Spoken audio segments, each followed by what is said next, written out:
O presente trabalho, referente ao livro As Misérias do Processo Penal, de Francesco Carnelucci, tem como membros de equipe Ana Cláudia, Kelly Leilani, Adriano Salles, Bruno Renan, Juan Matheus, Gerry Adriano, Welton de Souza, Juscelia Aguiar, Joseni Fernandes e Paulo Sérgio. O livro As Misérias do Processo Penal, de Francesco Carnelucci, que foi traduzido pelo advogado criminalista e professor de Direito Penal, Dr. José Antônio Cardinale, traz em seu interior uma reunião de problemáticas presentes em cada um dos artifícios do direito penal.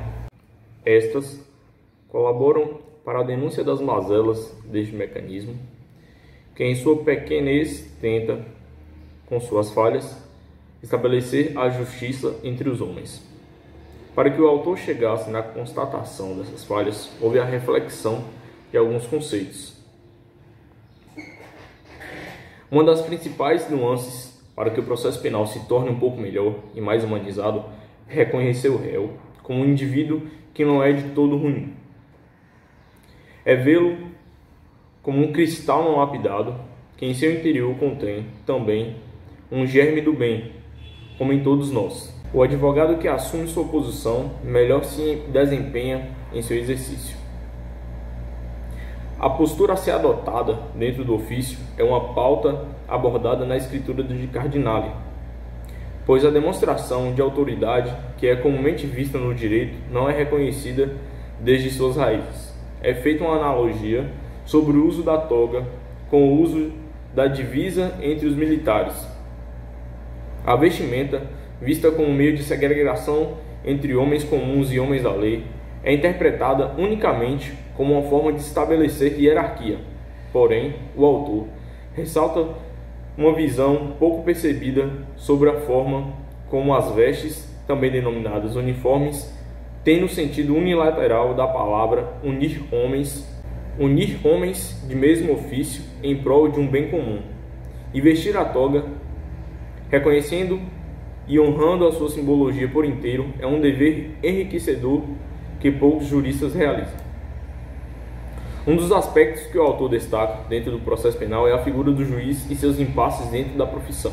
O juiz, segundo o autor, deveria estar acima dos homens, ser o mais digno para julgar os demais indignos. Mas o juiz é, primeiramente, um homem e também uma parte, assim como todos que compõem o processo do direito.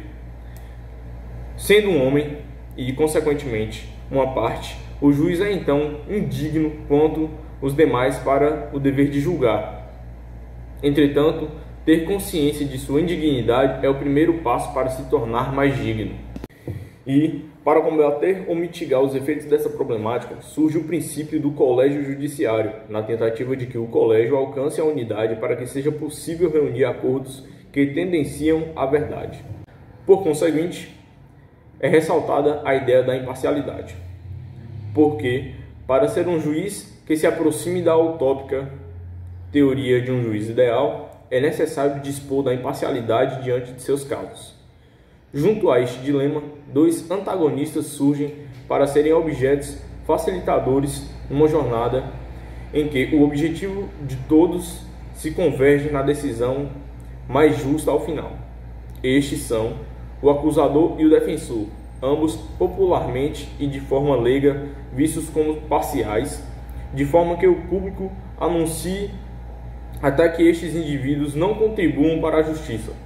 O autor afirma que a atitude tendenciosa dessas partes é a peça-chave para contribuir na decisão do juiz, pois, em horror à parcialidade excessiva, o juiz escolhe o caminho da imparcialidade. Aquilo que o homem quis não pode se conhecer, senão através daquilo que o homem é, e aquilo que o homem é se conhece somente por toda a sua história. Francesco Carnelucci. Francesco Carnelucci nos diz que uma das razões das misérias do processo penal é justamente o não conhecer da história do acusado, o não conhecer quem ele era. É o julgamento da pessoa pela ação cometida naquele momento. E que seria muito interessante que se conhecesse a história, que não se condenasse o acusado somente por aquilo que ele fez. Outra razão das misérias segundo Francesco Carnelucci, é a publicidade do processo. A publicidade do processo e também da vida do acusado, porque, segundo ele, se torna uma espécie de... está se tornando uma espécie de espetáculo. A imprensa sensacionalista, ela começa a investigar as partes do processo e acaba muitas vezes até intimidando as testemunhas. E também ele acaba julgando e condenando o réu, né? O réu não, o acusado, antes mesmo da justiça. E ele nos traz também a situação do encarcerado. Ele diz que o encarcerado, infelizmente, vai ser encarcerado para sempre. Por quê? Porque o encarcerado, saindo do cárcere, ele crê não ser mais encarcerado, mas as pessoas não. Para as pessoas, ele é sempre encarcerado. E o exemplo disso é que quando alguém, por exemplo, comete o crime de roubo, ele nunca mais vai encontrar um emprego. As pessoas, quando ele bate na porta, ele bate aqui e ali, ninguém dá emprego para ele, porque pensa que assim como ele cometeu uma vez, ele cometerá novamente. E ele também nos traz a figura do Estado. Ele pergunta, e o Estado? E aí ele diz que, na questão dos princípios, o Estado dá um exemplo, porque a lei diz que o acusado não será condenado até a sentença definitiva. Só que aí ele traz um exemplo de um funcionário quando comete um desvio do erário. Ele é acusado, mas será que ele pode ter cometido ou não? E ele pode ter cometido por algum desespero, um momento de desespero, mas a lei é lei. E ele, naquele momento, é suspenso do emprego dele.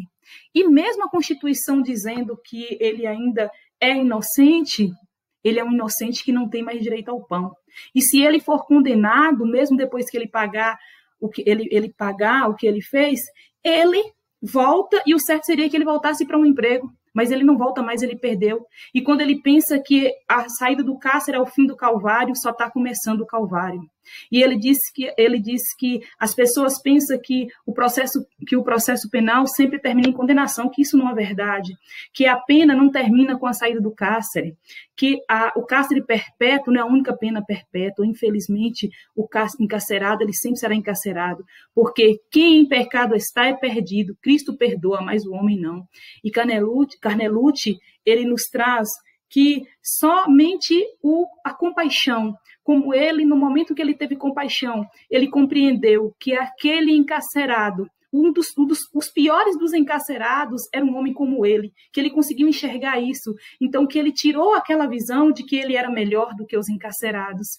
E ele fala que a humanidade, a compaixão, para que nos faça ver que essas pessoas são pobres sedentas de amor, de amizade, e que encarcerados somos todos nós, mas mais ou menos entre os muros do nosso egoísmo. Talvez para se evadir não há ajuda mais eficaz do que aquela que possa nos oferecer esses pobres que estão materialmente fechados entre os muros da penitenciária. E essa é uma lição que ele nos traz, da compaixão, de olharmos para aquele encarcerado como alguém da sociedade, como nós mesmos, pessoas que são iguais a nós e que não são pessoas diferentes. E a lição que ele nos traz é essa, da humanidade e da compaixão com a pessoa do encarcerado. Muito obrigada.